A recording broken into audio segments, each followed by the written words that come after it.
Ok, pour cette avant-dernière vidéo sur les mots français en anglais, nous allons parler d'adjectifs. Dans un épisode il y a pas longtemps sur le mot how, j'avais mis un extrait du film Iron Man où Tony Stark demandait à Pepper Potts si elle avait de petites mains ou de grosses mains. Et voilà ce qu'il dit quand il la voit en personne. Let's see 'em. Show me your hands. Let's see 'em. Oh wow, they are small, very petite indeed.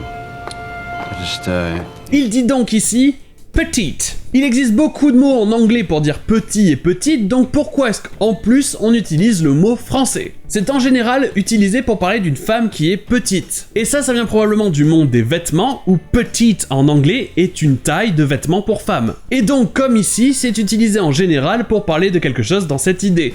Quelque chose de petit et délicat. Et dans le même genre, nous aurons brunette. Mais même si c'est principalement utilisé pour parler de femmes, brunette peut être utilisé pour parler de n'importe qui a des cheveux marrons ou noirs. Et encore une fois, le son U n'existe pas vraiment en anglais. Donc à la place, il le prononce U. Brunette. Eugene. Did I ever tell you I've got a thing for brunettes?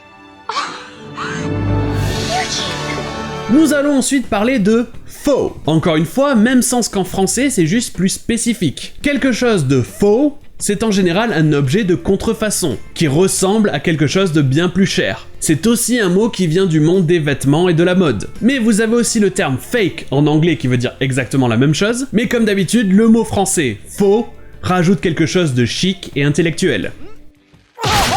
Look at these faux gold beauties. They're mob boss quality. Et enfin, voyons un dernier mot qui ne passera pas inaperçu si vous l'entendez, extraordinaire. Ici, le A et le O ne deviennent qu'une seule voyelle, extraordinaire. Mais encore une fois, vous avez déjà un mot anglais pour ça, extraordinary.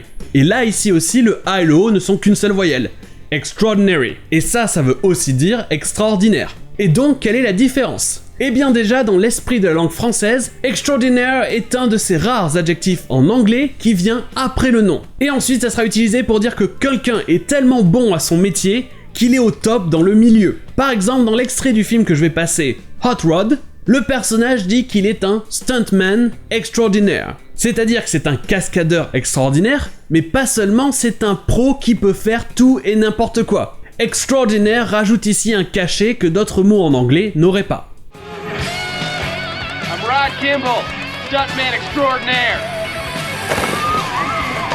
Et enfin, terminons sur un extrait de film avec deux mots français qui riment, extraordinaire qu'on vient juste de voir, et un des mots en anglais pour dire un cul, un derrière. Vin Correjo. Derrière extraordinaire. Et voilà pour ces adjectifs. Et pour la dernière vidéo sur les mots français en anglais, je vous dis à demain.